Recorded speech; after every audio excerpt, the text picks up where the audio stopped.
A large format camera is essentially great-granddad's camera, the one with accordion-style bellows, the big film, and the curtain draped around the viewfinder. 19th century technology with some modern refinements. For many serious photographers, the basic concept still clicks. In an age when cameras are miniaturized and digitized, the large format camera might seem to be a relic, but for pros, it's a creative tool. The flexible bellows allow for a wide range of movements for incredible control of the image.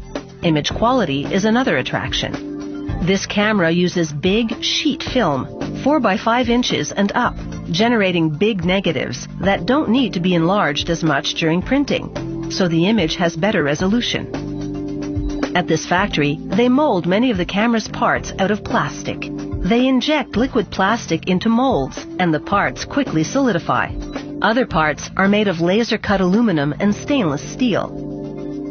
The camera maker assembles the base first, attaching rails that slide back and forth for focusing. The next parts allow for swing and shift action, movements that come in handy when composing a shot. He attaches the camera's molded plastic body to the swing and shift assembly. Next, he assembles the front part of the camera, which holds the lens and shutter. It has a swing and tilt mechanism for changing a shot's depth of field. He slides the lens holder into place and secures it. It can be raised and lowered when composing the shot. He inserts spirit levels into slots in the front and rear sections of the camera. These levels will be used to check the angle of the shot. Moving now to the focusing screen. It's made of ground acrylic to diffuse light. He protects the acrylic from scratches with a glass plate and secures the assembly with stainless steel clips.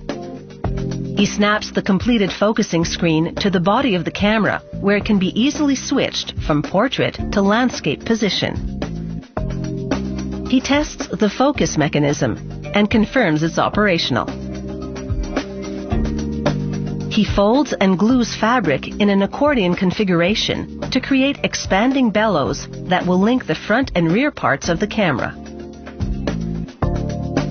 He applies double-sided tape around the inner lip of the folded bellows.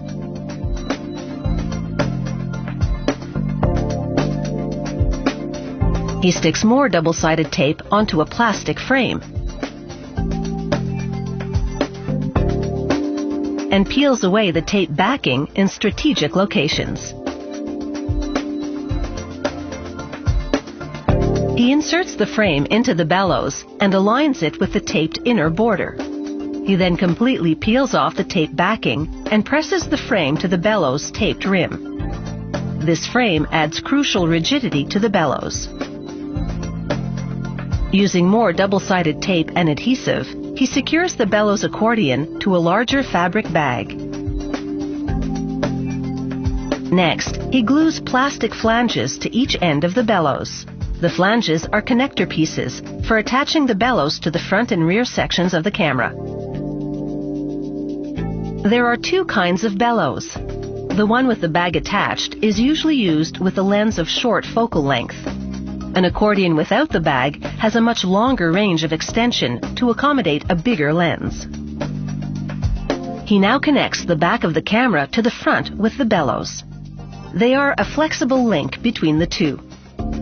By expanding or retracting the bellows, the photographer can adjust the distance between the lens and film to focus the shot. Finally, he attaches the lens to the front of the camera. It's now ready for a film test. He loads the film into the holder.